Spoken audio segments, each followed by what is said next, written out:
Hello student, today we are continue the point of types of price elasticity of demand from chapter number 3b, elasticity of demand.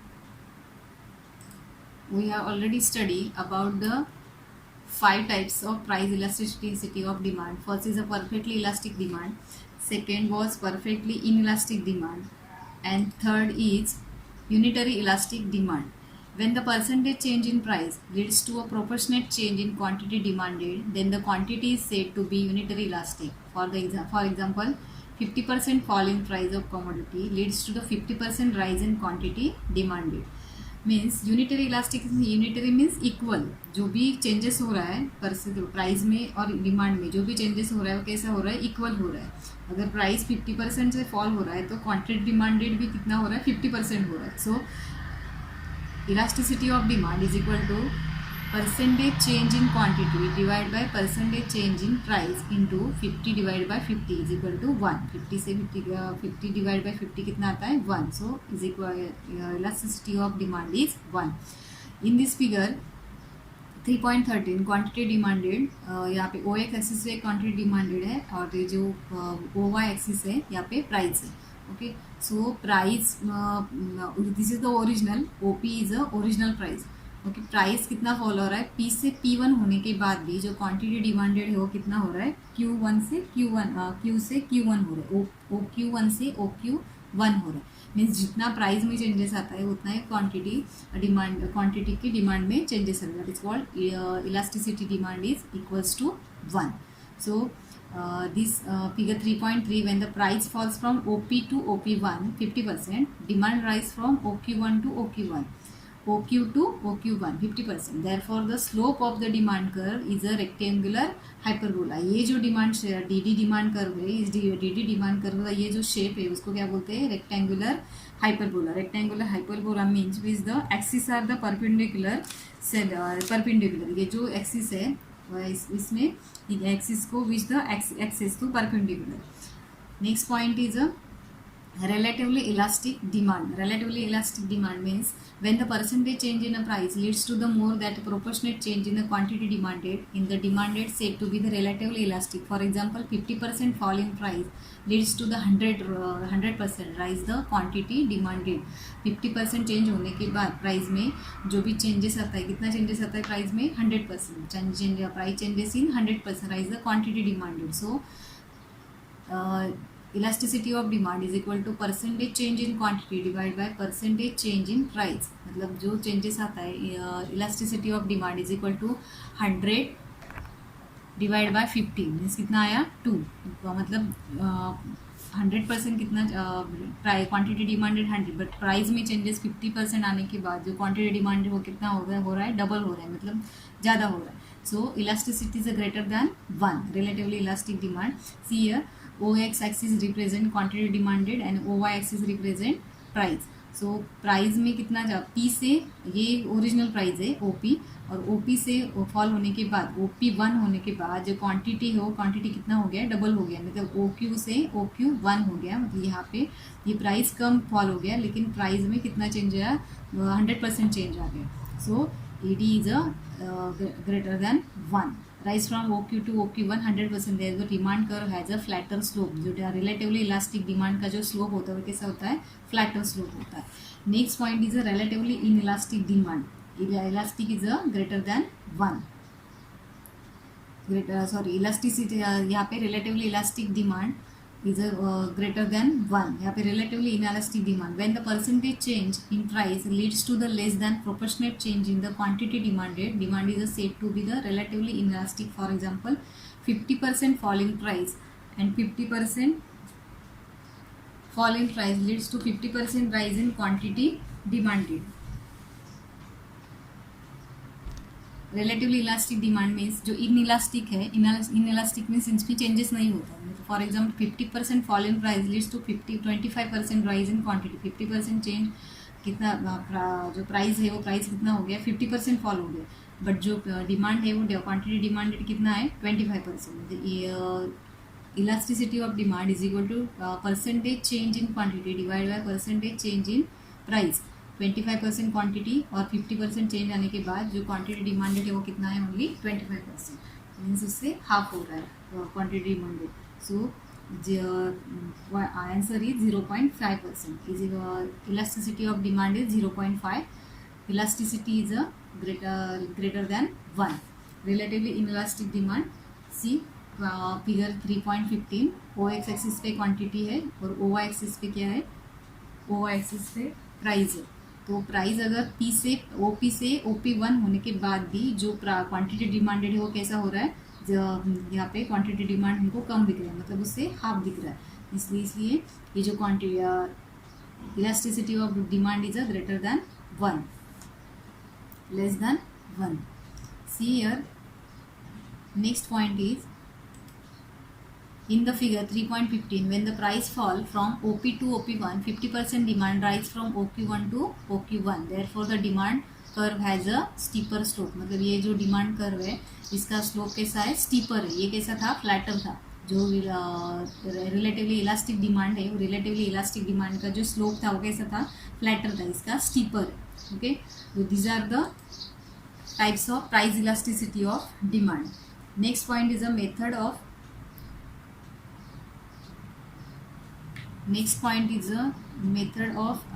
elasticity, measuring of elasticity of demand.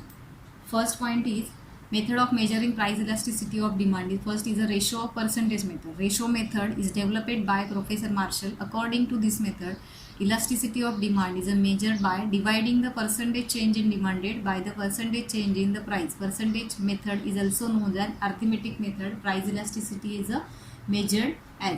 जो percentage method है इसकी जो price elasticity, हम अभी जो price elasticity के types देखे, अभी ये इलास्टिसिटी मेजर करने के 3 टाइप्स है. पहला था रेशो परसेंटेज मेथड, रेशो और percentage method. Second outlay method and last one is point method और ज्योमेट्रिक मेथड. तो फर्स्ट वन इज रेशो और परसेंटेज मेथड. रेशो मेथड जो है वो रेशो मेथड जो डेवलप किया है वो किसने किया था, मार्शल ने. According to this method elasticity of demand is measured by dividing, मतलब कैसे मेजर किया जाता है रेशो मेथड में, percentage change in demand by the percentage change in price. See here, this is the formula. Elasticity of demand is a percentage change in quantity demanded divided by percentage change in price. Quantity demand में कितना change आया वो उससे divide क्या करेंगे हम, percentage change in price. So elasticity of demand is percentage change in quantity divide by percentage change in price. तो quantity कितना चेंज हो गया वो उससे हम क्या करेंगे, डिवाइड पर प्राइस जो चेंज हो गया उसको डिवाइड करेंगे. Mathematically the above formula can be present as under. First is numerically example. तो प्राइस कितना था पहले 20, बाद में कितना हो गया, इंक्रीज हुआ 25, मतलब 5 रुपीज़ इंक्रीज होने के बाद 25 हो गया. क्वांटिटी डिमांडेड 20 रुपीज़ था, 20 रुपीज़ प्राइस था, तो क्वांटिटी डिमांडेड कितना हो गया होता था 10 kg. और जब 25 होने के बाद जो क्वांटिटी डिमांडेड कितना है 9. So elasticity of demand is equal to quantity changes in quantity divide by original, मतलब जो चेंज हो गया क्वांटिटी वो डिवाइड बाय कितना है, quantity original quantity into P, मतलब original price divide by changes in price. Original price 20, new price कितना है 25. तो न्यू प्राइस मतलब changes price equal to 5, means कैसे आया difference 25 minus 20 between new and original price. Original quantity demanded Q is equal to 10, new demanded 9. So मतलब जो new price है वो कैसे निकालते हैं, जो ओरिजिनल प्राइस है ओरिजिनल प्राइस में से हम क्या करते हैं, न्यू प्राइस में से ओरिजिनल प्राइस को माइनस करते हैं. Difference between new and original price, difference between new and original quantity demanded. So elasticity of demand is equal to changes in quantity divide by quantity into price quantity changes in price. Elasticity of demand is equal to 1 divide by 10 is equal to, मतलब जो quantity demand कितना आया था, ये जो formula इसमें हम इस वैल्यू पुटअप कर रहे हैं. तो क्वांटिटी चेंजेस इन क्वांटिटी कितना था 1 डिवाइड बाय 10. ओके, जो क्वांटिटी ओरिजिनल प्राइस है ना, ओरिजिनल क्वांटिटी, तो क्वांटिटी 10 यहाँ पे डाल दिया, पुटअप किया इंटू 20 मीन्स जो ओरिजिनल प्राइस है वो, एंड लास्ट में जो 5 मीन्स जो चेंजेस हो गया प्राइस में वो यहाँ पे 5. सो elasticity of demand is equal to 0.4. So elasticity is greater than 1. In term, elasticity of demand is relatively elastic. So this is the first method of measuring elasticity of demand. Second is total expenditure method. This method was developed by Professor Alfred Marshall. In his method, total amount of expenditure before and after the price change in compare. The name of the Professor Alfred Marshall associates with this method. This method is also known as total outlay method. In this method, statistics of the total expenditure used to find out elasticity of demand when total expenditure at the original price and the total expenditure at a new price in a compared in, it indicate the elasticity of demand. When the price fall or rises, expenditure does not change or remain constant. Demand is a unitary elastic. When the price fall, total expenditure increases, or price rises, the total expenditure decreases. Demand is elastic, or elasticity of demand is a greater than 1. When the price fall or total expenditure in decrease or price rises and total expenditure increases, demand is elastic, or elasticity of demand is less than 1. Measurement of elasticity of demand with the help of total expenditure method can be better understood with the help of following examples. The first is the total expenditure method. कैसे निकालते हैं? Total expenditure method means total expenditure is equal to price into quantity demanded. जो भी price है, price into quantity demanded. In this condition, Marshall has given the following proportions. Relatively elastic demand means what? Elastic is a greater than 1. When with the given change in price of commodity, total outlay increases, elasticity of demand is a greater than 1. मतलब जो outlay increase होता है तो जो elasticity है वो elasticity क्या होती है? बढ़ जाती है. Total outlay increase. Given change in price of a commodity, total outlay increases. Price change होने के बाद जो आउटले है वो भी इंक्रीज होता है. Elasticity of demand is a greater than 1. So right this way elasticity is a greater than 1. Next is a unitary elastic demand. Unitary elastic means equal. When the price falls or rise, total outlay does not change. मतलब unitary elastic demand में जो total outlay है, जो भी expenditure, outlay means expenditure, जो भी total outlay है वो change नहीं होता है. commodity के लिए जो भी expenditure लगता है that is called outlay और total expenditure remain constant. Elasticity of demand is equal to 1.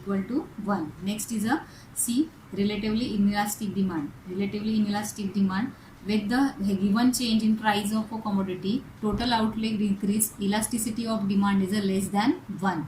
मतलब when the price given change in price of a commodity, total outlay decrease, जो price है उससे जो outlay है वो decrease होता है, तो elasticity of demand less than 1. So we can see total outlay method, table 3.4. First column, price in rupees, quantity demanded in units. Third column, total outlay, P into Q, मतलब price into quantity. Last one, elasticity of demand. So first point A, commodity. Price A का जो commodity है उसका first price कितना था? 10. उसके बाद वो इंक्रीज होके कितना हो गया? 20 हो गया. प्राइस 10 था तो क्वांटिटी डिमांडेड कितना है? 6. तो 10 इंटू 6 60. और क्वांटिटी डिमांड नेक्स्ट प्राइस अगर 20 हो गया तो डिमांड क्वांटिटी डिमांडेड कितना है? 5. सो 20 इंटू 5 100. अभी यहाँ पे 60 आउटले पहले कितना था? टोटल आउटले 60, बाद में कितना हो गया? 100. So elasticity is a greater than 1. Next point is a B. जब price of commodity B first original price कितना है? 30. ग्रेटर बाद में बढ़ के कितना हो गया? इंक्रीज होके कितना हो गया? 40 मीन्स 30 इंटू 4. 30 प्राइस था तो क्वान्टिटी डिमांडेड कितना है? 4. So 30 into 4 120 and 40 into 3 120. मतलब total outlay is equal due to price increase. मतलब प्राइस इंक्रीज होने के बाद भी जो टोटल आउटले है वो क्या है? जो टोटल आउटले इक्वल है, दोनों सेम है. So elasticity D is equals to 1. Next is a C commodity. C commodity में जो प्राइस है कॉमोडिटी का वो 50 रुपीज़ था तो कितना क्वांटिटी डिमांडेड कितना है? 2. 50 इंटू 2 100 आउटले. 60 प्राइस 50 टू 60 होने के बाद क्वांटिटी डिमांडेड कितना हो रहा है? कम हो रहा है, मीन्स डिक्रीज हो रहा है. 1 रुपीज़ 1 क्वांटिटी है तो 60 इंटू 60 60 इंटू 60 60. तो elasticity is less than 1. So in this way total outlay method is we can understood. Next point is a point method of geometric method. Professor Marshall has developed another method to the measure elasticity of demand, which is the known as a point method or geometric method. The ratio method and total outlay method are unable to measure elasticity of demand at a given point at a demand curve. जो point method है, अभी जैसे हमने ये percentage method से निकाला, out method से total outlay method देखा कि टोटल आउटले मेथड में total expenditure price into quantity से हम क्या करें, टोटल जो इलास्टिसिटी हो इलास्टिसिटी मेजर कर सकते हैं. और जो परसेंटेज मेथड था वो परसेंटेज मेथड में परसेंटेज के थ्रू हम जो कमोडिटी का प्राइस इलास्टिसिटी वो प्राइस इलास्टिसिटी से निकाल सकते हैं. अभी थर्ड मेथड जो है वो पॉइंट मेथड और ज्योमेट्रिक मेथड. प्रोफेसर आर्शल Marshall developed by the point method. The point method also known as a geometric method. The ratio method is a total outlay method unable to measure elasticity of demand is given on the demand curve. जो ratio method है इसमें दो point है, linear demand curve और second is a non linear demand curve. Suppose at any point of the demand curve elasticity of demand is a measured with the help of the following formulas. जो point method है, point method में से हमको if we measure the elasticity of demand we can use this formula. Point elasticity of demand ED is equal to lower segment of demand curve below in given point, in short L, divided by upper segment of demand curve above the given point means U. Upper segment means U or lower segment means L. So demand curve may be either linear or non-linear. This is the linear curve or this is the non-linear curve. अगर समझो point method से अगर हमको elasticity major करना है और यहाँ पे ऐसे कुछ हमको ये डिमांड कर दिया है तो प्राइस इलास्टिसिटी हम कैसे मेजर करेंगे. तो सी पॉइंट मेथड और लीनियर डिमांड कर्व में कैसे मेजर किया जाता है. तो first quantity demanded O X axis and O Y axis the price demanded. So first last point जो है बी, यहाँ पे E D is equal to 0, E D is a greater than 1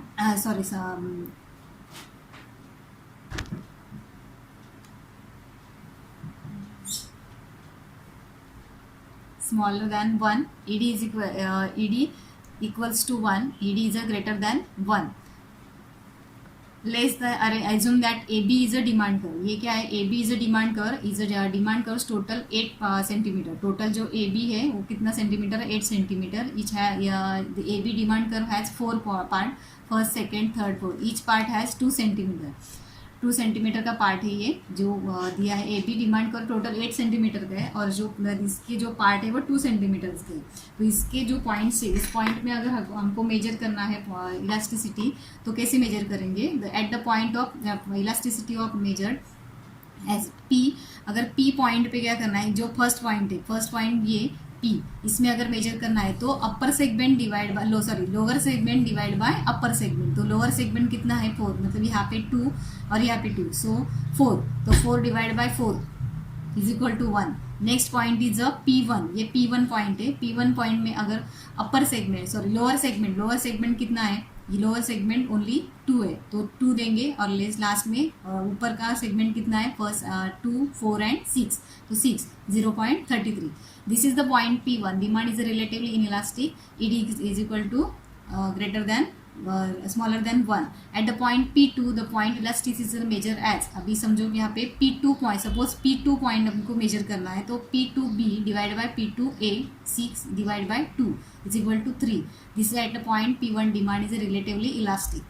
At the point A the point elasticity is because upper segment is a 0 perfectly elastic demand. ये जो last में है at the point elasticity is because यह last में है तो यहाँ पे जो इलास्टिसिटी वो 0 है और यहाँ पे जो हम जो इलास्टिसिटी के टाइप्स देखे थे प्राइस इलास्टिसिटी के, तो यहाँ पे जो इलास्टिसिटी वो कैसी रहती है, इन्फिनाइट, मतलब उसमें लिमिटलेस चेंजेस रहता है. So we can not measure this. Next point is the non-linear demand curve. When the demand curve is a non-linear, convex to the origin, to measure price elasticity of demand, we have draw a tangent AB touching the line given point of time.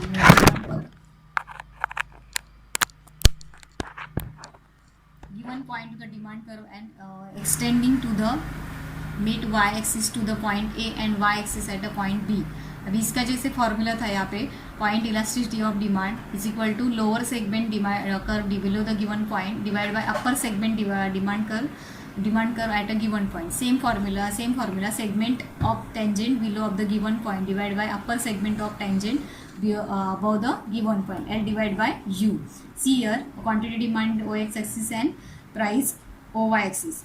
If EB है, EB कैसे, if EB EA is equal to 1, मतलब EB है तो क्या रहेगा, unitary elastic, मतलब अगर elasticity major करना है तो ये कॉन्वेक्स शेप है, कॉन्वेक्स शेप में निकाल के ये सब यहाँ पे क्या करेंगे, ये ई इज अ पॉइंट है, उसका टेंजेंट पॉइंट है, टचिंग पॉइंट है, सॉरी, ये ई जो है वो टचिंग पॉइंट है, वो टचिंग पॉइंट पे हम क्या करेंगे, इलास्टिसिटी मेजर कर सकते हैं, टचिंग पॉइंट मतलब नीडल पॉइंट निकल के फिर यहाँ पे इसका इलास्टिसिटी मेजर कर सकते हैं. E B greater than E A, E D is equal to E D greater than 1 relatively elastic demand, और ई बी अगर देते हैं तो E B greater than smaller than E A, ED is greater than E relatively inelastic demand. So in this way we can measure the elasticity of demand in the from the point method. Next point we will learn in the next video.